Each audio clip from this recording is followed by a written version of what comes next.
Well, it's hard to do better than that conversation, but Mr. Sale here is going to do his best because he's going to be talking about first-class metals. They're trading as FCM over in London. That's the only company that today that is trading in London of the afternoon presentations.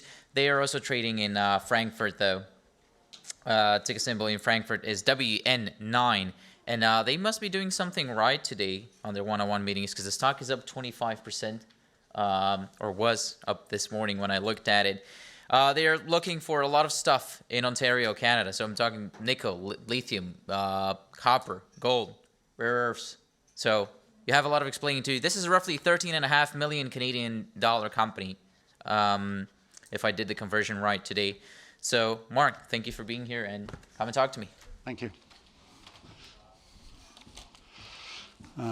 Here we go. Yes, Marc Sale, CEO, First Class Metals. As the introduction said, we're listed in London and also Frankfurt. Currently, we have a market cap of about 8.5 million sterling.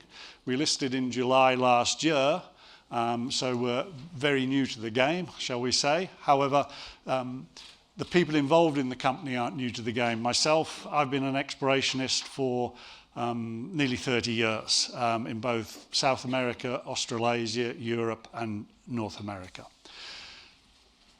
The company's philosophy is quite straightforward. We believe that we're a good exploration company and we will find discoveries. We're not intending to be a producer.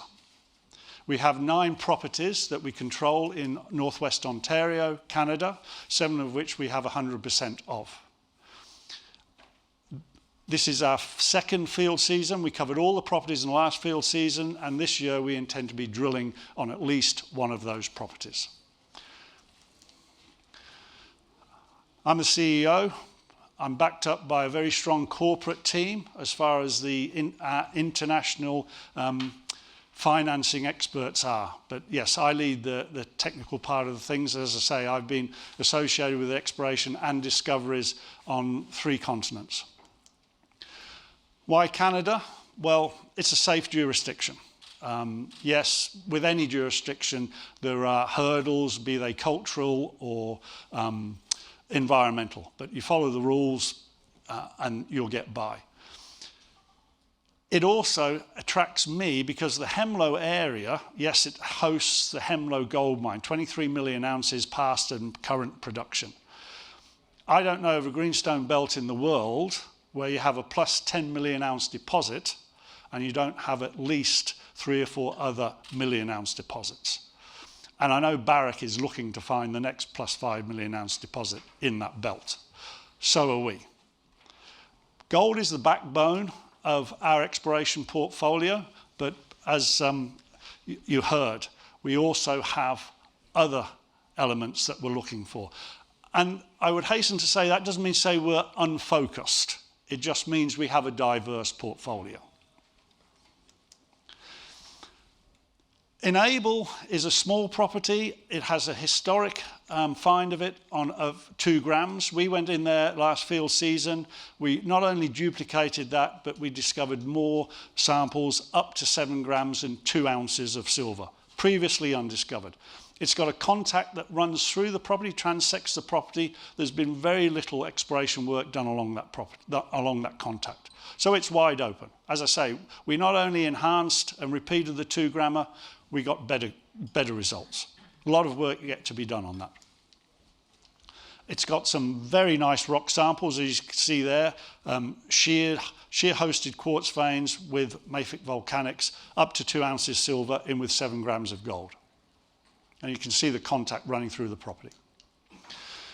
Mackellar is one of the favourite properties we have for me because it's just got the artist's palette of the elements. It's got zinc, it's got lead, it's got up to 30-ounce silver historically. It's got rare earths in the south. Noranda did some work there in the 80s and they identified what they believed was the start, or they didn't finish the exploration, of a volcanic massive sulfide deposit. We went back there this field season and we not only duplicated their results, but we extended the zone to 500 meters with 5% zinc in it, as well as ounce materials of silver. Another very interesting and exciting property. But let's get on to the real nuts and bolts of our portfolio, the North Hemlo area. The Hemlo gold mine is located on this shear. It's a very enigmatic deposit, but anything that's got 23 million ounces in it is captivating. There are 3 other shears that mimic that shear to the north. And lo and behold, all 3 of them go through, in part, some of our properties, be it the small property Magical there on the west that has a 16-gram sample just off the property boundary, or you go to Essa, where the shear cuts through the middle of the property, or to North Hemlo, our flagship property, where 2 of the shears cut through that property. So a lot to be looking for. And these shears aren't things that we have inferred or invented. They are things that our peers, as well as other researchers, have identified. So let's take Essa for a start. As I say, this structure goes through the middle of it. There are also other structures which, if you extrapolate them off property, are gold-bearing. So we've got a central structure which is cut by other anomalous structures on our property. We took over 500 soil samples along that shear last year. We've just got all the results back. In fact, we put out a press release yesterday about it. So not only do we now have a geophysical structure identified, but we also now have an anomalous geochemical structure which is sympathetic to that shear.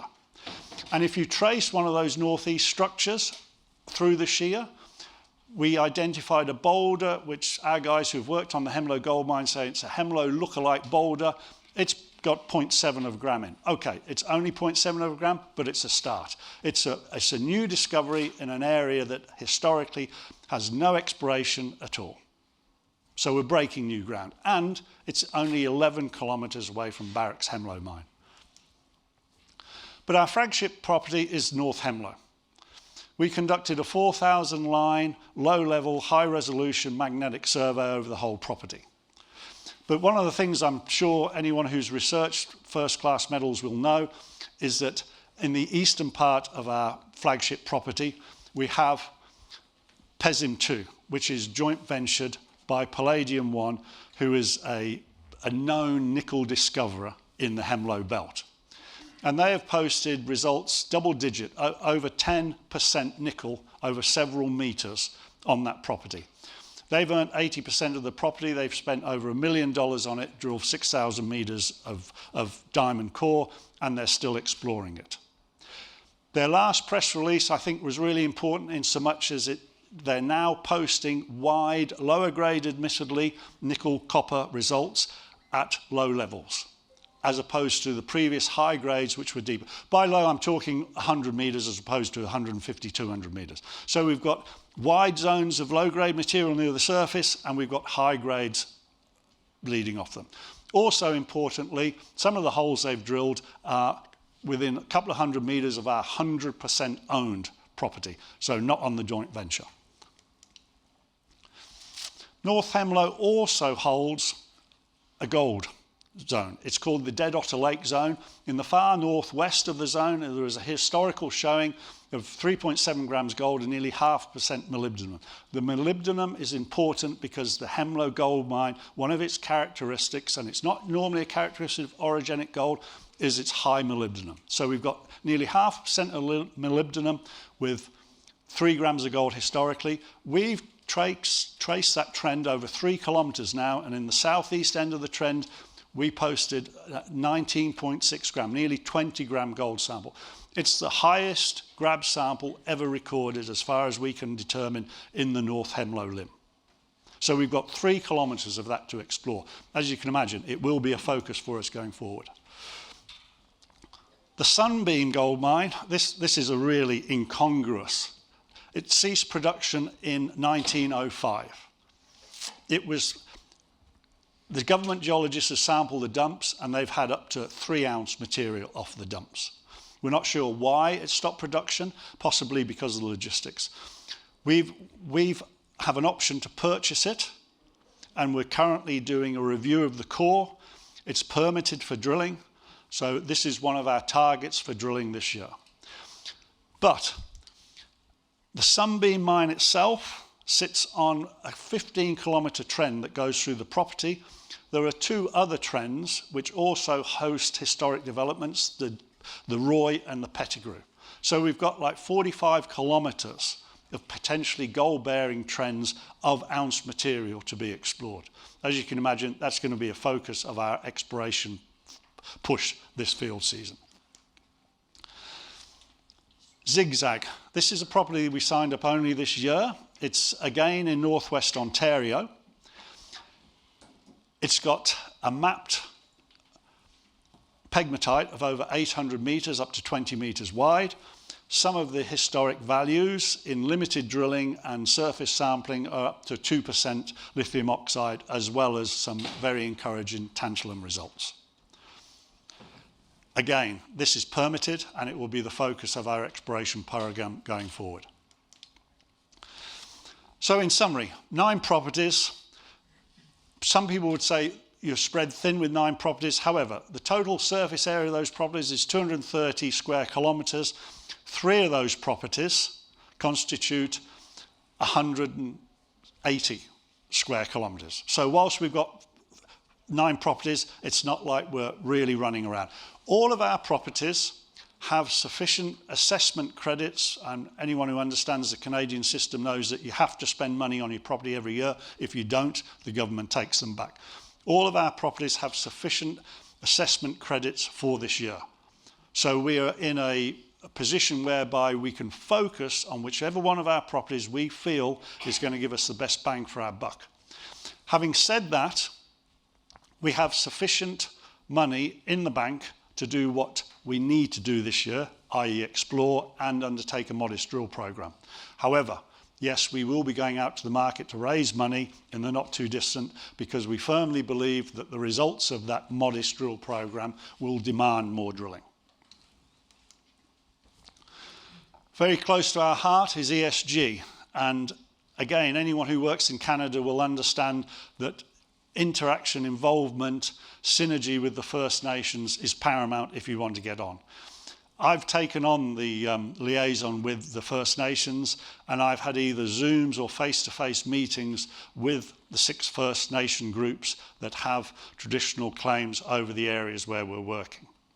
We were developing a transparent relationship with them, and unlike some other exploration companies, instead of submitting the exploration permits direct to the Crown, we have sent them to the First Nations first and then engaged in open dialogue. And in some instances, they've said, look, Mark, we would prefer you take those out of your exploration permit because we haven't assessed their traditional value yet. So we're listening to them rather than sending them straight to the Crown, who then sends them on to the First Nations without any informal or otherwise introduction. So that's taking a little bit longer than you might think, but I think in the long term, when we get the results, it won't have taken longer.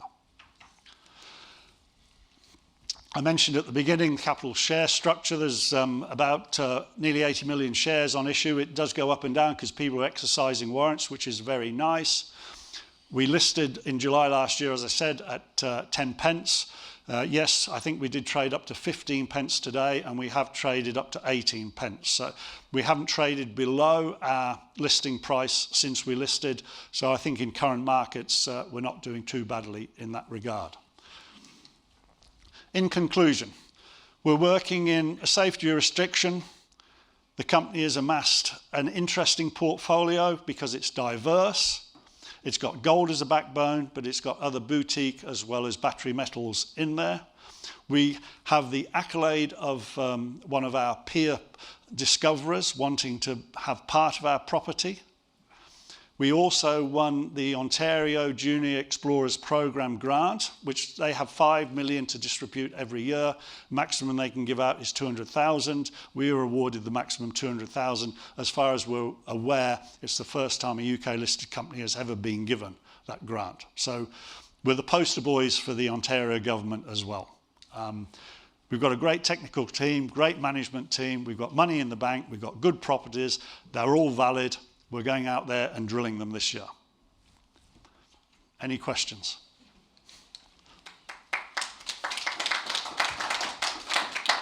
Thank you. I did have one question. question just before you leave. What is your timeline on the First Nations issue? How quickly do you expect they'll get back to you? The two primary First Nations on the North Hemlo block, one of them has already come back and said they don't want an MOU, Memorandum of Understanding, i.e. an exploration agreement with us. But they did mention these 6 claims where they would prefer we didn't do any work. The other one has come back to us and said that they've presented us with an exploration agreement. We've gone back and made some minor edits. They said those edits are fine and they will reissue it to us. They meet every month with the government. So once we get that exploration agreement back and signed off, it's almost a rubber stamping with the government. So to answer your question, I can't put a definitive on it, but I would like to think that we would get a positive response in the next 60 to 90 days. Have those First Nations dealt with these type of documents before? Absolutely. One of them has the Hemlo gold mine on their property. So, and I think one of the reasons that they were a bit slow getting back to us, with all due respect to them, is the fact that we're small fish. You know, we don't have a $10 million budget, which normally the exploration agreement starts at about 1.5% of your budget and up to a maximum of 5%. It depends how many First Nations you're dealing with. Obviously, they're not silly. They're not going to shoot the golden goose type thing. So ours is a small exploration budget, so it's petty cash for them. Where if you're dealing with the Marathon Palladium or the Hemlo Gold, which will have tens of million budgets. Okay. It's hard for me not to trust a man in a fleece, so I appreciate you doing this. Thank you so much for being here. No, thank you, and thank you all for your time. Appreciate it.